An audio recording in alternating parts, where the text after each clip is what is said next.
আসসালামু আলাইকুম। আমরা এর আগের পর্বে ব্যান্ড থিওরি নিয়ে আলোচনা করেছিলাম। আমরা জানি একটা অ্যাটমের চারপাশে অনেকগুলা ব্যান্ড থাকে। First band, electron band, second electron band, third electron band থেকে শুরু করে একদম শেষের যে ব্যান্ডটা থাকে সেটাকে আমরা বলি যোজন ব্যান্ড। আর শেষের ব্যান্ডের একদম উপরে যে ব্যান্ডটা থাকে সেটাকে আমরা বলি পরিবহন ব্যান্ড। এবং আমরা যখন কোনো বাহির থেকে কোনো এনার্জি কোনো অ্যাটমে ব্যালেন্স ব্যান্ডে প্রয়োগ করি তখন ব্যালেন্স ব্যান্ড থেকে একটি ইলেকট্রন পরিবহন ব্যান্ডে প্রবেশ করে এবং পরিবহন ব্যান্ডে যখন ইলেকট্রন থাকে তখন সেটাকে আমরা বলি কন্ডাক্টর। তো এই ক্লাসিফিকেশন আমরা করছিলাম হচ্ছে যখন আমি কোনো ইলেকট্রনকে যোজন ব্যান্ড থেকে পরিবহন ব্যান্ডে নিব, নিতে কি পরিমাণ এনার্জির প্রয়োজন হচ্ছে এটার উপরেই আমরা পরিবাহী, অর্ধপরিবাহী এবং অপরিবাহী ক্লাসিফিকেশন করেছিলাম। যেখানে অপরিবাহী বলতে যেখানে বোঝাচ্ছিল কি যোজন ব্যান্ড থেকে পরিবহন ব্যান্ড ইলেকট্রন নিতে যেই পরিমাণ এনার্জি সাপ্লাই লাগবে সেটা আমরা প্রোভাইড করতে পারি না, এজন্য সে অপরিবাহী। আর অর্ধপরিবাহী হচ্ছে সামান্য টেম্পারেচার থেকে শুরু করে সামান্য এনার্জি দিলেই দুজন ব্যান্ড থেকে পরিবহন ব্যান্ডে ইলেকট্রন প্রবেশ করে, তখন আমরা সেটাকে বলি অর্ধপরিবাহী। আর পরিবাহীর ক্ষেত্রে বাহির থেকে কোনো এনার্জি প্রয়োজন হয় না, তারা ন্যাচারালি তাদের যোজন ব্যান্ডের যে ইলেকট্রন সেটা পরিবহন ব্যান্ডে এনার্জি প্রাপ্ত থাকে। আজকে আমরা আলোচনা করব অর্ধপরিবাহী নিয়ে, যেহেতু আমরা ইলেকট্রনিক্স চ্যাপ্টারটা পড়তেছি। তো অর্ধপরিবাহী বা সেমিকন্ডাক্টর খুবই গুরুত্বপূর্ণ কিছু রোল প্লে করতে পারে। আমরা কিছু প্র্যাকটিক্যাল কাজ যদি বলি, সেটা হচ্ছে অর্ধপরিবাহীর সাহায্যে আমরা রেকটিফায়ার ইউজ করতে পারি, মানে হচ্ছে আমরা এসিকে ডিসিতে কনভার্ট করতে পারি। এরপর হচ্ছে ট্রানজিস্টর ইউজ করে আমরা বিভিন্ন ধরনের ইলেকট্রনিক ডিভাইস তৈরি করতে পারি। মেইনলি ইলেকট্রনিক্সের জন্মই হয়েছে সেমিকন্ডাক্টর থেকে। তো আমরা দেখব এখন যে অর্ধপরিবাহী সেটার কি কি প্রপার্টি থাকে বা কি কি বৈশিষ্ট্য থাকে। আমরা যোজন ব্যান্ড এবং পরিবহন ব্যান্ড এই দুইটার মধ্যে যে ব্যান্ড গ্যাপ থাকে সেটাকে আমরা বলি নিষিদ্ধ ব্যান্ড। তো যোজন ব্যান্ড থেকে যখন পরিবহন ব্যান্ডে ইলেকট্রন আমরা প্রবেশ করাতে যাব তখন আমার বাইরে থেকে কি পরিমাণে এনার্জি লাগবে সেটাকে বলা হয় band gap or band gap energy. আমরা দেখতেছি অর্ধপরিবাহীর জন্য সেটা হচ্ছে 6 ইলেকট্রন ভোল্ট, আর সরি অপরিবাহীর জন্য সেটা 6 ইলেকট্রন ভোল্ট, এবং অর্ধপরিবাহীর জন্য সেটা 1.1 ইলেকট্রন ভোল্ট থেকেও কম। এটা নির্ভর করতেছে, যেমন সিলিকন অর্ধপরিবাহীর জন্য হচ্ছে 1.1 ইলেকট্রন ভোল্ট, জার্মেনিয়ামের জন্য সেটা আবার 0.7 ইলেকট্রন ভোল্ট। এক একটা ম্যাটেরিয়ালের জন্য এক এক রকম। ওকে।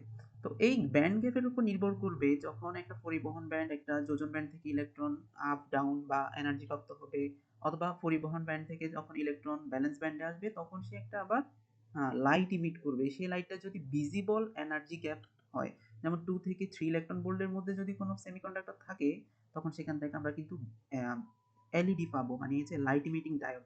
আমরা এখন যে বর্তমানে এলইডি ডিসপ্লে দেখতেছি সেটাও কিন্তু অর্ধপরিবাহীর থেকেই আসছে। ওকে। তো অর্ধপরিবাহী হওয়ার জন্য যে বৈশিষ্ট্য থাকতে হবে, বৈশিষ্ট্যগুলো হচ্ছে তাদের রেজিস্ট্যান্স 10⁻⁴ থেকে 10⁻⁶ ওহম মিটার হতে হবে, স্পেসিফিক রেজিস্ট্যান্স বা আপেক্ষিক রোধ। এরপর অর্ধপরিবাহীর তাপমাত্রা পালা বৃদ্ধিতে পরিবাহিতা বৃদ্ধি পাবে। এটা হচ্ছে বলা হয় নেগেটিভ টেম্পারেচার রেজিস্ট্যান্স। মেইনলি যেটা বোঝায়, যখন আমরা অর্ধপরিবাহীতে তাপমাত্রা বাড়াবো তখন তাদের রেজিস্ট্যান্স বেড়ে যাওয়ার পরিবর্তে রেজিস্ট্যান্স বা রোধ মূলত হ্রাস পায়, তার মানে পরিবাহিতা বৃদ্ধি পায়। নর্মালি আমরা যে কপারের তার, এটা হচ্ছে একটা পরিবাহী, সেখানে যদি আমরা তাপ প্রয়োগ করি তাহলে কপারের তারের মধ্য দিয়ে ইলেকট্রন সহজে প্রবাহিত হবে না, তার মানে রোধ বেড়ে যাবে, কারেন্ট কমে যাবে। কিন্তু অর্ধপরিবাহী বা সেমিকন্ডাক্টরের ক্ষেত্রে তাপমাত্রা বৃদ্ধিতে পরিবাহিতা বরং আরো বৃদ্ধি পায়। এরপর বলতেছে যে পরম শূন্য তাপমাত্রা অর্ধপরিবাহী পরিবাহীতে অপরিবাহীতে পরিণত হয় যখন অ্যাবসলিউট জিরো টেম্পারেচার, মানে 0 কেলভিন টেম্পারেচারে অর্ধপরিবাহী অপরিবাহীর মতো আচরণ করে। কিছু সুবিধাজনক বেজাল মিশ্রিত করলে, মানে হচ্ছে আমরা যখন অর্ধপরিবাহীর সাথে কোনো P type material or N type material use করব বা ডোপিং করব বা ভেজাল মেশাবো তখন অর্ধপরিবাহীর পরিবাহিতা বৃদ্ধি পায়।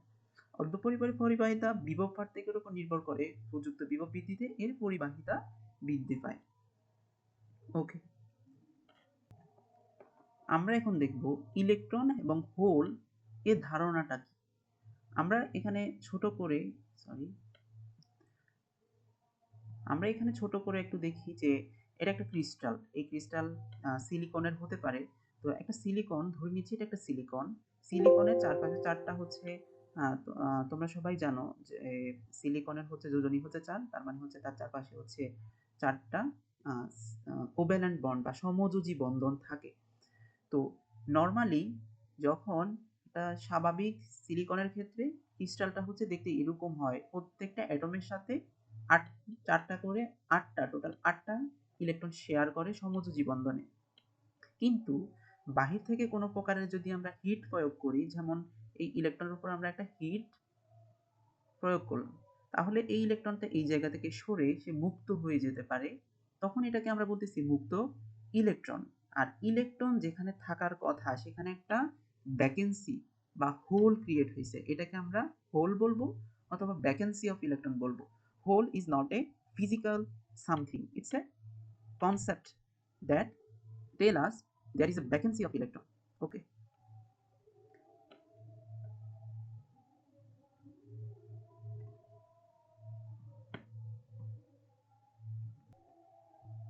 সো এখান থেকে আমরা যেটা জানতে পারি, অর্ধপরিবাহীতে নর্মাল টেম্পারেচারে এখানে আবারও সরি নর্মাল টেম্পারেচারে এখানে যে ইলেকট্রনগুলা সেগুলা বন্ধনে সমযোজী বন্ধনে আবদ্ধ থাকে বা কোভ্যালেন্ট বন্ডে আবদ্ধ থাকে।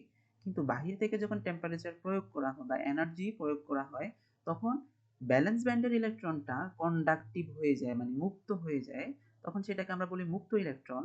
এবং এই মুক্ত ইলেকট্রনের কারণে এখানে অর্ধপরিবাহীতে পরিবাহী বা কারেন্ট প্রবাহিত হতে পারে।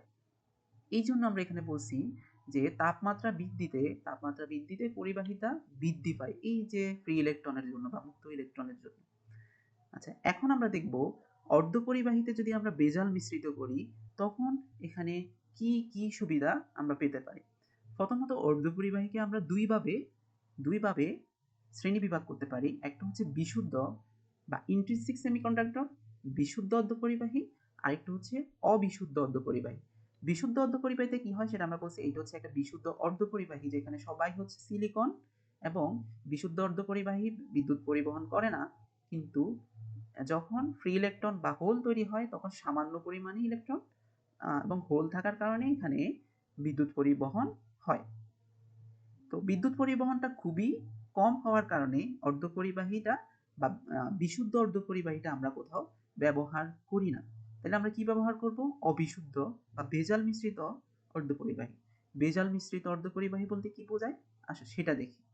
যখন আমরা সেমিকন্ডাক্টর কথা বলতেছি, সেমিকন্ডাক্টর মানে সিলিকন, জার্মেনিয়াম, এদের হচ্ছে চারপাশে চারটা সমযোজী বন্ধন থাকে। কিন্তু আমরা এই সিলিকন বা জার্মেনিয়ামের সাথে যদি তিন যোজী বা যার হচ্ছে যোজনী 3 বা যার শেষ কক্ষপথে 3টা ইলেকট্রন আছে বা পর্যায় সারণীর তৃতীয় গ্রুপের মৌলকে ডোপিং করা হবে, তখন এখানে একটা খুবই ইন্ট্রিনসিক একটা বৈশিষ্ট্য বা এক্সট্রিনসিক একটা বৈশিষ্ট্য ক্রিয়েট হবে। সেটা কি হবে সেটা আমরা একটু দেখি। আমরা যখন পর্যায় সারণীর তৃতীয় শ্রেণীর গ্রুপের মৌল অ্যাড করব তখন সেখানে কি হয়, এবং আমরা পর্যায় সারণীর পঞ্চম গ্রুপের মৌল যখন অ্যাড করব তখন কি হয় সেটা নিয়ে আমরা একটু দেখি। ওকে, আমরা যখন সিলিকন এর সাথে পর্যায় সারণীর তৃতীয় গ্রুপে থার্ড এলিমেন্ট বা ত্রিযোজী মৌল ইউজ করব বা ট্রাইভ্যালেন্ট ইউজ করব, আমরা ধরে নিচ্ছি ট্রাইভ্যালেন্টটা হচ্ছে অ্যালুমিনিয়াম। তো আমরা এর আগে বলছিলাম যে সিলিকন মানে হচ্ছে তার চারপাশে চারটা সমযোজী বন্ধন থাকবে, টোটাল 8টা ইলেকট্রন। কিন্তু অ্যালুমিনিয়ামের যোজনী হচ্ছে 3, তার মানে হচ্ছে তার চারপাশে হচ্ছে 3টা জায়গায় বা 3টা বন্ধনে সেই ইলেকট্রনকে শেয়ার করতে পারবে, কিন্তু একটা জায়গায় সে শেয়ার করতে পারবে না। মানে হচ্ছে এখানে যে ইলেকট্রনগুলো আছে এই ইলেকট্রনটা শেয়ার করছে হচ্ছে সিলিকন, বাট এখানে ইলেকট্রন শেয়ার করার জন্য অ্যালুমিনিয়ামের কোনো প্রকারের ইলেকট্রন তার মধ্যে নেই। তো এখানে যেটা হয়েছে, আমি যখন অ্যালুমিনিয়াম ইউজ করতেছি, এই অ্যালুমিনিয়ামটা এখানে একটা হোল ক্রিয়েট করছে। আচ্ছা, এরকম যদি হয় যে আমি একটা ক্রিস্টালের মধ্যে অনেকগুলো অ্যালুমিনিয়াম ইউজ করছি, তখন অনেকগুলো অ্যালুমিনিয়াম ইউজ করার কারণে এরকম অনেকগুলা হোল পাবো, এটা ক্লিয়ার। যখন আমরা এই সিলিকন ক্রিস্টালের মধ্যে অ্যালুমিনিয়ামকে ইনজেক্ট করব, তখন হচ্ছে যতগুলো অ্যালুমিনিয়াম ইনজেক্ট করব ততগুলাই হোল ক্রিয়েট হবে। আমি যদি 1,00,000 অ্যালুমিনিয়াম ইনজেক্ট করি তাহলে 1,00,000 হোল ক্রিয়েট হবে। হোল ক্রিয়েট হলে আমার কি লাভ? হোল ক্রিয়েট হওয়া, হোলকে আমরা বলতেছি পজিটিভ টাইপ ক্যারিয়ার, এই জন্য আমরা এটাকে বলি পি টাইপ সেমিকন্ডাক্টর। আসো, হোল ক্রিয়েট হলে কি লাভ সেটা আমরা একটু দেখি। হোল ক্রিয়েট করলে এই সেমিকন্ডাক্টরের মধ্যে বিদ্যুৎ পরিবাহিতা বৃদ্ধি পায়। কিভাবে? যেমন এটা হচ্ছে একটা হোল, থার্মাল ভাইব্রেশনের কারণে ধরো এখান থেকে একটা ইলেকট্রন জাম্প করে এখানে চলে আসলো। তাহলে এখান থেকে যখন একটা ইলেকট্রন জাম্প করে এই হোলের মধ্যে চলে আসবে, তখন এখানে কিন্তু আবার ভ্যাকেন্সি ক্রিয়েট হবে বা এখানে হোল ক্রিয়েট হবে। তো আবার যখন এই ইলেকট্রনটা দেখবে যে এখানে ভ্যাকেন্সি আছে, এটা আবার এখানে কি করবে? চলে যাবে। তাহলে এখানে আবার ভ্যাকেন্সি ক্রিয়েট হবে। এরকম এদিকে নিশ্চয়ই আরো অনেকগুলো ইলেকট্রন আছে, এখান থেকে এখানে আসবে। তার মানে হচ্ছে কারেন্ট প্রবাহিত কিন্তু হচ্ছে। যখন হোলটা এদিকে মুভ করতেছে, কারেন্ট প্রবাহিত হচ্ছে। আমরা জানি ইলেকট্রনটা এই দিক থেকে এদিকে যাচ্ছে, ইলেকট্রন এখান থেকে এদিকে যাচ্ছে। আর ইলেকট্রনের ফ্লো মানেই হচ্ছে কারেন্ট প্রবাহ। ওভারঅল সামারি হচ্ছে, যখন আমরা বিশুদ্ধ সেমিকন্ডাক্টরের সাথে ত্রিযোজী মোল্ড ব্যবহার করব, তখন সেখানে হোল ক্রিয়েট হবে এবং এই হোলের কারণে সেমিকন্ডাক্টর বা অর্ধপরিবাহীতে পরিবাহিতা বা কারেন্ট প্রবাহ বৃদ্ধি পাবে। এবার আমরা আসি, যখন আমরা পর্যায় সারণীর পঞ্চম বা পঞ্চযোজী মৌল ডোপিং করব বা ভেজাল মিশ্রিত করব, তখন কি হয়? সেটাকে আমরা বলতেছি এন টাইপ সেমিকন্ডাক্টর। কেন এন টাইপ? কারণ হচ্ছে ফসফরাসের যোজনী হচ্ছে 5, সে 4টা সিলিকনের সাথে 4টা ইলেকট্রন শেয়ার করলো, কিন্তু তার ইলেকট্রন আছে কয়টা? ফসফরাসের 5টা ইলেকট্রন থাকার কারণে তার একটা ইলেকট্রন কোথাও বন্ধন করতে পারবে না, কারণ হচ্ছে সিলিকন 4টা ইলেকট্রনই বন্ধন করাইতে পারবে, কারণ হচ্ছে তার যোজনী হচ্ছে 4। তার একটা ইলেকট্রন যে ফসফরাসের বেশি আছে সেটা মুক্ত অবস্থায় থেকে যাবে এবং এই মুক্ত ইলেকট্রনটা পুরো ক্রিস্টালের মধ্যে চলাফেরা করতে পারবে। এখানে ক্রিস্টালের মধ্যে আমি যখন একটা ফসফরাস ইউজ করবো, তখন একটা ইলেকট্রন হবে। আমি যদি 1,00,000 পরিমাণে ফসফরাস ইনজেক্ট করাইতে পারি, তাহলে 1,00,000 মুক্ত ইলেকট্রন ক্রিয়েট হবে। এবং আমরা জানি পরমাণু যেহেতু খুবই ছোট, আমি সামান্য পরিমাণে ফসফরাস যদি মিশ্রিত করি, এখানে কোটি কোটি বা অ্যাভোগাড্রো সংখ্যক ফসফরাস যদি আমি যুক্ত করে ফেলি বা 1 মোল ফসফরাসও যুক্ত করি, সেটা প্রায় অনেক বড় বা অনেক বেশি পরিমাণে মুক্ত ইলেকট্রন ক্রিয়েট করবে।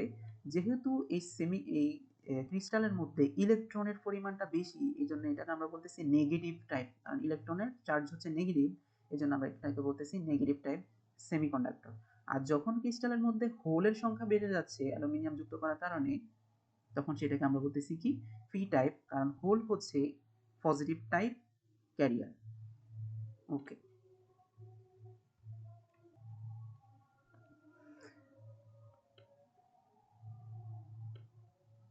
ইয়েস। তো আমরা এই এন টাইপ এবং পি টাইপ সেমিকন্ডাক্টর দিয়ে খুবই মজার একটা জিনিস বানাইতে পারবো। সেটাকে কি বলে? সেটাকে বলা হয় পিএন জাংশন। এটা নিয়ে আমরা নেক্সট এপিসোডে আলোচনা করব। এটা খুবই ইন্টারেস্টিং একটা টপিক, যেটা দিয়ে হচ্ছে আমরা যে কোনো অল্টারনেটিং কারেন্ট বা এসি কারেন্টকে ডিসি কারেন্টে কনভার্ট করতে পারি। এবং এইটা খুবই গুরুত্বপূর্ণ। কেন? কারণ হচ্ছে আমরা যে কোনো ধরনের ইলেকট্রনিক ডিভাইসে চার্জার ইউজ করি, আমাদের চার্জারের মধ্যে সব সময় একটা ডায়োড থাকে, যেটা কিনা এসি কারেন্টকে ডিসি কারেন্টে কনভার্ট করে, কারণ এসি কারেন্টে কোনো ল্যাপটপ মোবাইল চার্জ দেওয়া যায় না। এটা নিয়ে আমরা আলোচনা করবো। এটা খুবই ইন্টারেস্টিং একটা টপিক।